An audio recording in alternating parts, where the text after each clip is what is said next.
Thank you, Okay, so Kathleen. you are welcome. So thank you for joining us today. Once again, this is the Northwest Chamber's monthly webinar series. And today we are happy to be able to have Gary McCammon of Spike Consulting. Gary, you can just click that from the beginning if you want to get back to where you were. And he helps families navigate the college, not even the college experience, but the college application experience, which we were just talking about offline of how complicated and overwhelming, and you just don't know if you're doing it right, and you don't know if you've hit everything correctly. And so Gary, I don't want to take up any more of this precious time that we have. Take it away and let us know how we can actually find the right college for our student, but also pay for it. Great. Well, thank you, Kathleen and the Northwest Chamber. I'm honored that you selected me to do a webinar about college planning. Our goal at Spike College Planning is to help find the right major at the right college at the right price. So yes, it's a maze. I started in the education field in 2004, and I still learn something every time I have a conversation with a school counselor. I often learn stuff from the parents of things that they've done that has been successful for them and their kids. So, like I said, over 17 years of educational consulting experience. And I always share with families how I want their student's story to be different than mine. When I was at Perry Hall High School, my school counselor had 600 students. I was one of the half he knew my name, so that was good. I got 3 sentences of college planning.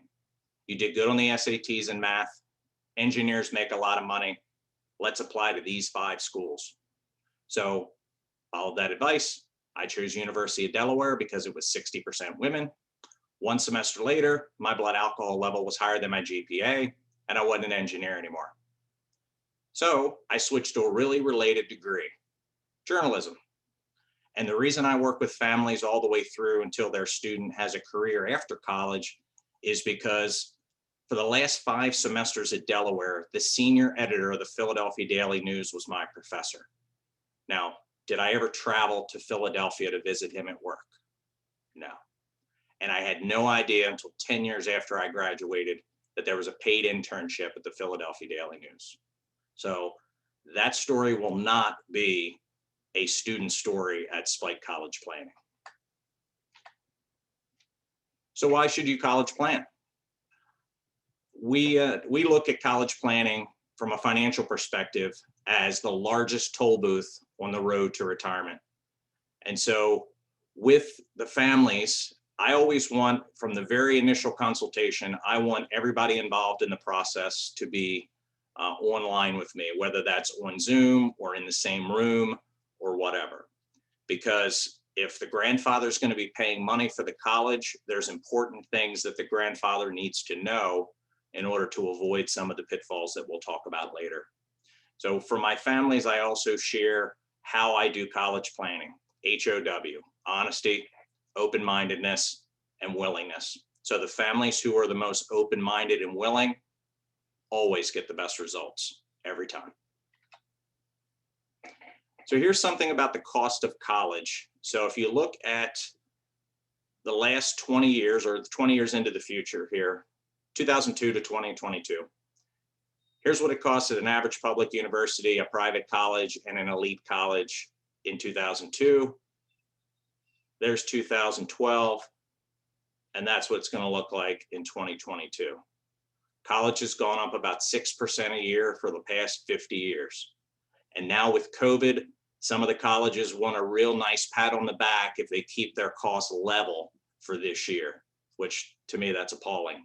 But that gives you an idea of the cost of college. So I was blessed in the spring of 1990 when I graduated University of Delaware. The cost of attendance that year was about $12,000, and my dad was able to write a check.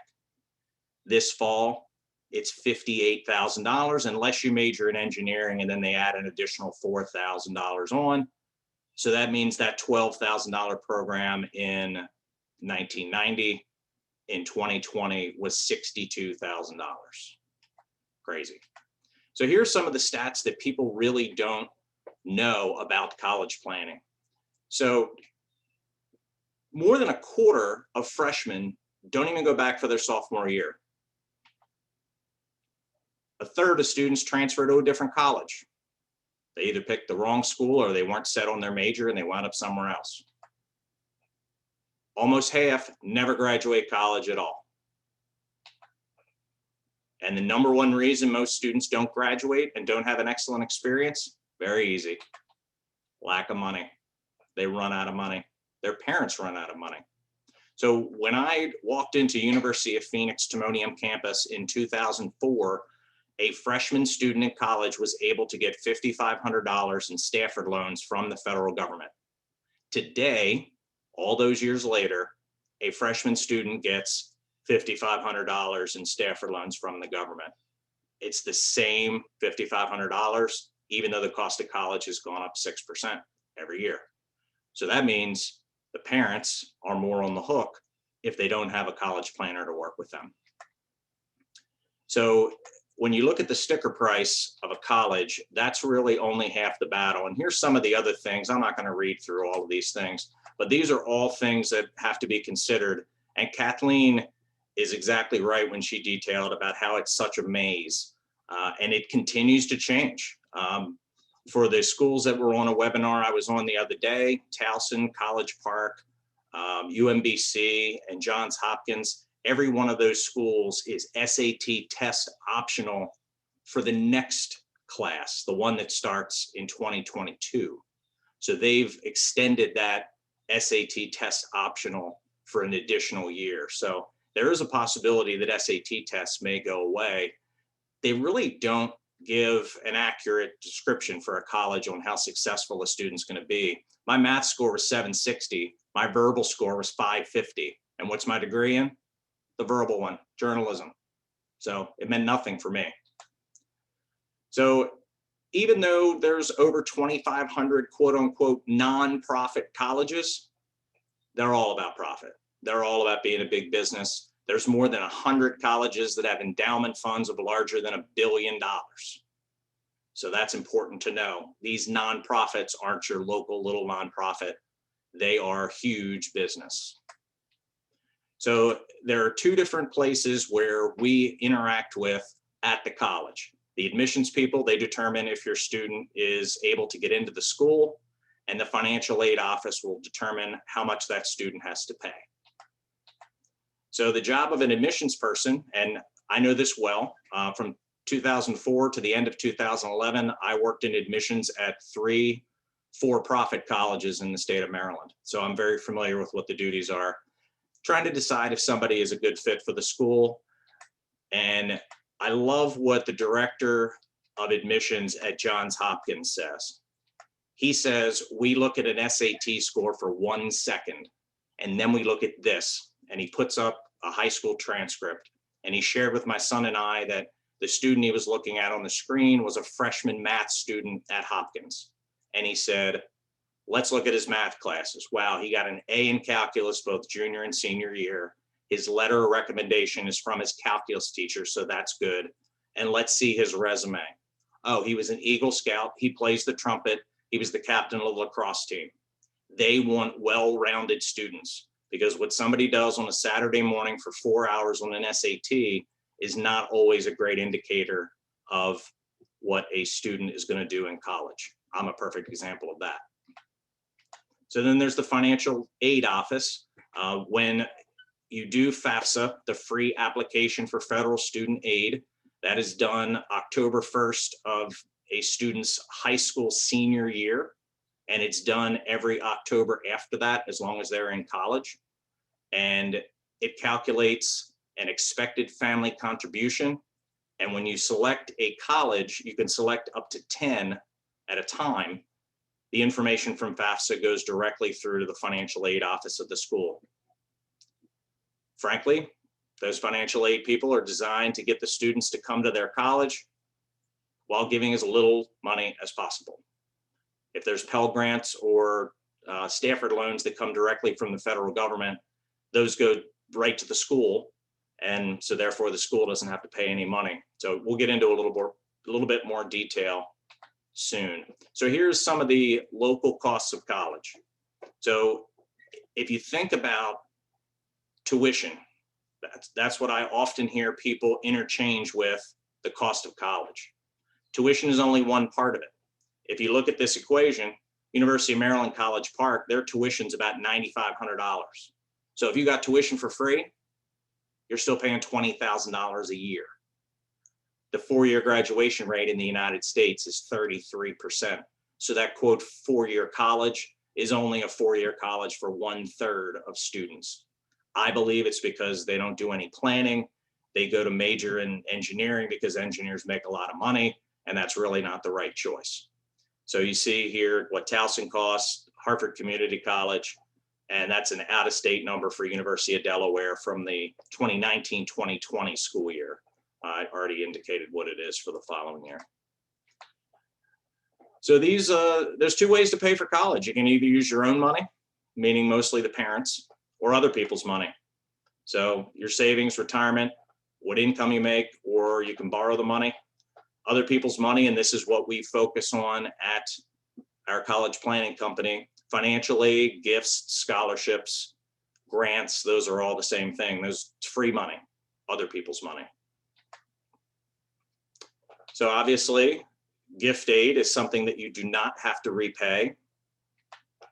And then there's also loans that either come through the federal government or through the college. They have separate loans that they do, often called Perkins loans or Parent Plus loans. And then there's an option on FAFSA for a student to check work study. I always encourage people to check that. Students usually make about $2,000 in a year with a work study program. I have my students now, when they're talking to their admissions people, if they're majoring in aerospace engineering at Maryland, they need to have work in the engineering department. If they ask now, that's certainly a possibility. So there are plenty of places to get money. Federal government, the largest source of financial aid. They've done Stafford loans and Pell Grants for many years. The issue becomes, as you see in bold at the bottom, if you wind up with a whole lot of student loan debt, it doesn't work like other debt does. You cannot file bankruptcy and just get rid of your student loan debt. That is federal debt and it stays with you forever. All the talk about, free college and politicians are gonna wipe out everybody's student loan debt. Don't hold your breath. There's too much student loan debt. Almost a $1.5 trillion of student loan debt. It's massive. So some of the states, Maryland has a Maryland Higher Education Commission that offers merit and need-based money. I have 9 seniors I'm working with right now, and they have all applied through MHEC for that money. You have to attend a school in the state of Maryland to receive that, unless you have a unique major. Mia is a junior at UNC Wilmington. She majors in marine biology, and there is no Maryland state school that offers that as a major. So she's able to get money from the state of Maryland. Then there's private sources. Local nonprofits, credit unions are a really good source of scholarships. I've seen Ravens Roosts give out scholarships. One of my students at Sparrows Point got $1,000 from the Ravens Roost a few years ago. But this is less than 3% of all of the money that's offered.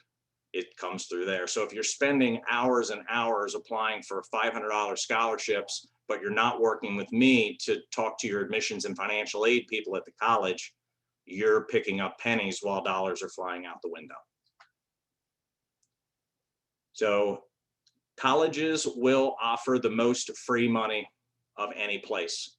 Like I said before, there's more than 100 that have billion-dollar endowment funds. They use that money in order to attract the top students to come to their school with the thought that once that student graduates, they'll get a good job and they'll donate back to the college. That's their plan. So how much is college going to cost? So like I said before, there's more than just tuition. All of these things are included.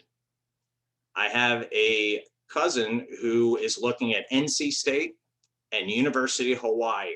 She lives in North Carolina. You think transportation is going to cost more or less if she goes to Hawaii? And she's also not going to be able to just stop home on a weekend. So that's always something that we consider. And I often refer to this cost as total cost of attendance. Cost of attendance, not tuition, because tuition is only one part. And in some cases, like the example of College Park, it's only about a third of what the total cost of attendance is at a school. So an expected family contribution is what FAFSA determines what a family can contribute for their students to go to school. Here's something I have never heard. My expected family contribution sounds about right, because it's not. It only calculates income and assets. It doesn't say, oh, you have a $700 a month car payment for 7 years, let's subtract that. Doesn't work that way. Now, the good news is that admissions and financial aid people, if they've been in the field for a while, they understand that that EFC number is not truly the right number. So in theory, your cost of attendance minus what FAFSA says you can contribute equals whatever your financial need is for the family. So I love the example of Roanoke College. I started working with a student 5 years ago. Roanoke College cost of attendance then was $58,000. Mom and dad's expected family contribution was $62,000. So first thought is expected family contribution is higher than the cost of attendance. You're not going to get a penny. Incorrect. From November 1st, when I started working with her, of her senior year until May the 1st, we managed to get her to go to Roanoke for $29,000 a year. So that's what can happen when you work through the process together and figure out exactly how to work the admissions and financial aid people to earn as much free money as possible. So financial aid really is the admissions and financial aid teams at a college looking at students. So if they love the student, they're going to get lots of scholarship and grant money. If they like the student, they're going to get a mix. And if the student's only filling a seat, you're not going to get much. Or if you have a family that the expected family contribution is $80,000 a year and the cost of attendance is $27,000, that huge gap often means that it's going to take more than just one phone call to get an admissions person to help you. And that is a true story of somebody I'm working with now. So briefly, and this is stuff that I'd like financial advisors to work in concert with me to make sure the families understand. There are certain things that count toward an expected family contribution and some things that do not. So money that's in your bank account, or if you own a business that has more than 100 employees, or you have investment properties, all of that stuff counts toward your expected family contribution, mainly because it appears on your tax return.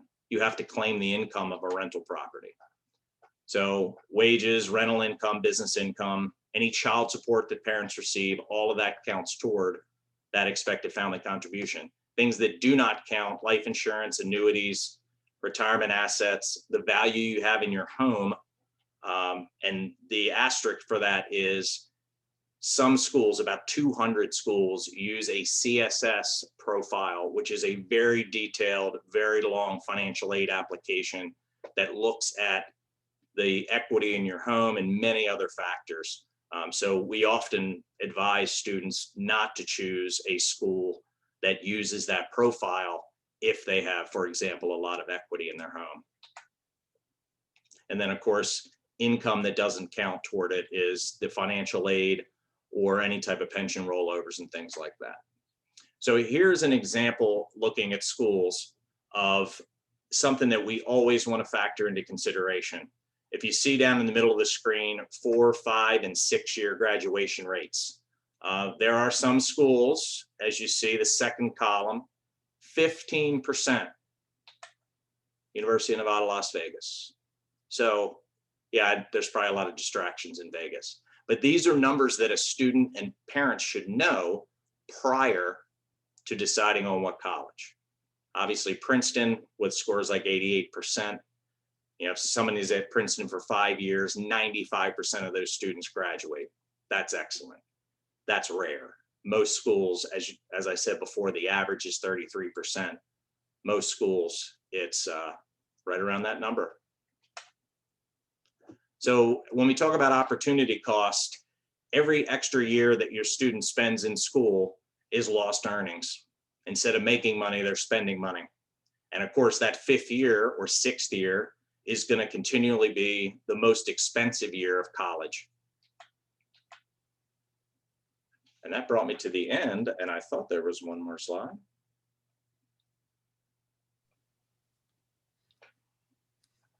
So normally, I charge a $2,500 planning fee for the first year that I work with a student and their family. Between now and April 15th, as long as you schedule the free initial consultation by then, I will not only reduce your cost to $2,400, but I'll also donate an additional $100 to a charity of choice of the Northwest Chamber of Commerce. After that first year, students and their families have the option to continue to work with me, $500 per year, all the way through until they have a career after college. I've yet to have a family who didn't want that extra $500 to work with them an additional year, 2 or 3. So there's my email address and cell phone. And Kathleen, do we have any questions? That is incredible information, Gary. Thank you. It's a little scary, I'll be honest. You know, seeing all those stats and the costs and all of that, and to be able to have to maneuver your way through it. And the examples you gave, I think, were really clear on why it's important to get some guidance with this. So once again, if you have any questions, please send them in.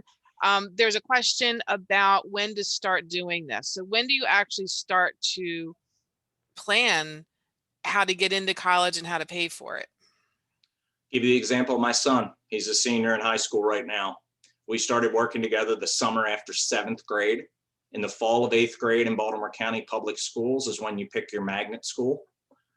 He got an award letter from Towson the other day, and Towson cost $26,800.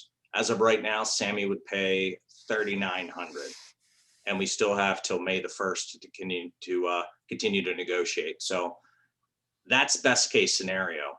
I had a family who I'd known the father for 4 years. He reached out to me the beginning of February and said, "Hey, my son just got accepted to College Park and that's where he's going to go. We sent in our deposit. Can you help?"